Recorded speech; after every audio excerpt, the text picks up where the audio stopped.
It is one of the most notorious unsolved cases in Iowa. 13 years ago this week, two young cousins were abducted while on a bike ride in Evansdale.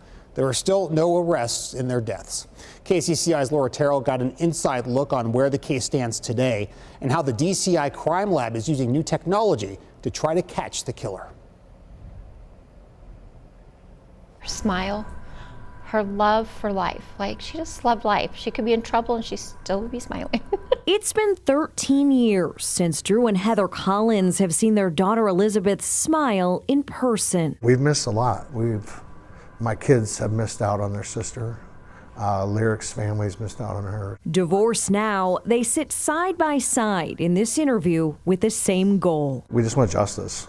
Those girls deserve justice. For more than a decade, they've waited for answers that never come. Every day to me is just kind of like a nightmare. Best friends since they were babies, cousins Elizabeth and Lyric did everything together, including that bike ride on July 13th, 2012. I said, we have to call the police right now. I said, something's not right. I said, we need to call them right now. When 10-year-old Lyric and 8-year-old Elizabeth did not return home, police scoured Evansdale and eventually found their bikes right here in this remote part of the trail behind Myers Lake. It's covered with trees. You can't hear anything. It's the perfect place to take a couple kids. Elizabeth's favorite purse thrown over this chain link fence. He sent me a picture and asked me if that was hers. I just was like, they're gone. 5 months later, hunters found the girls' bodies in a remote wooded area about 20 miles outside of town. You know, I have a few people on my list that makes good sense. It could be them. Drew firmly believes the killer is someone local who knows the area well. But 13 years later, still no arrests. Why do you think this case is so difficult to solve? That's a good question. DCI agent Scott Rieger is in charge of this case. He says while double child abductions are rare, police are often inundated with a massive amount of tips right away. When you get a lot of information at the same time, it's not to stay focused. It's hard to be focused on one particular lead and really run that to ground. Rieger says they have followed up on 2,000 leads in this case. 5 investigators are still actively working it today. Do you have people of interest? I never commented on like, hey, we have people of interest, here's a suspect. We regularly get names of people. Sometimes they're people we've already vetted, sometimes they're different individuals. Even 13 years later, Rieger believes time is on their side when it comes to catching the killer or killers. There's things that you can do now in 2025 that we weren't able to do down, in 2020 or 2012. You can actually see where the stains are. KCCI got a rare look inside the DCI Crime Lab, where scientists are using the newest technology to try to solve this case. That includes upgraded alternative light sources to examine evidence. Criminalist Alex Hager uses fake evidence to show us. Now you can see easily where some of these stains are. Perhaps the most important new technology in the lab is a software program called StarMix. Since April, they've used it to separate out mixtures that contain DNA from multiple people. So now we're able to say much more about a minor component of a DNA in a mixture, which quite often is the really probative evidence or the important part of the mixture that we need. Criminalists also have upgraded machines to extract DNA from physical evidence.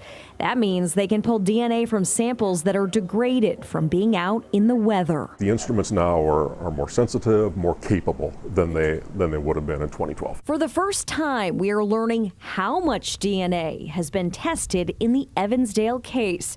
Halverson says the DCI Crime Lab has written 30 reports.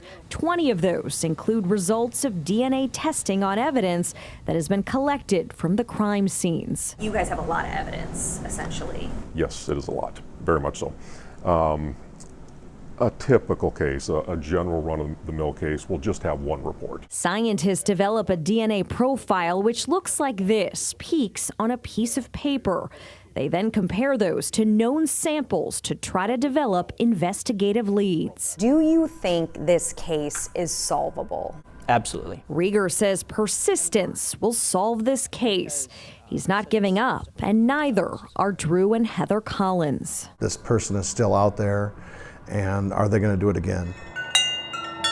Elizabeth would have turned 22 years old this year, Lyric 24.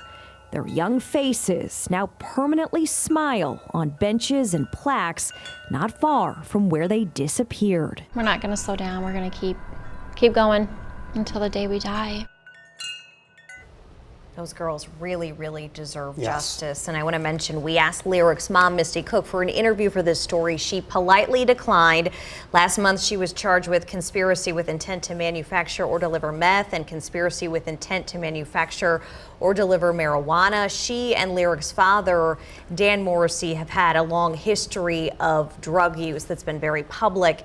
The DCI says these new charges don't really change anything in the investigation. We asked. The DCI has always declined to comment or speculate on if drugs could have played a role in the girls' abduction and death. And we want to mention that investigators still really want people to pass on any information that they know. The best way to do that is right on your screen there. It's an email, our missing Iowa girls at dps.state.ia.us. Ben. All right, Laura, so you asked if they thought that this case was solvable. Do they think they're any closer to actually solving it? You know, that's a question I ask every year, and Agent Rieger says we are closer every single year because even the doors that close or that don't work out or the things we can check off our list that are not the person makes us that much closer to the answer. So he really believes that they are taking steps and getting closer and closer to the truth. Yeah, we all hope to see that day. Laura, thanks as usual for your wonderful reporting. Thank you.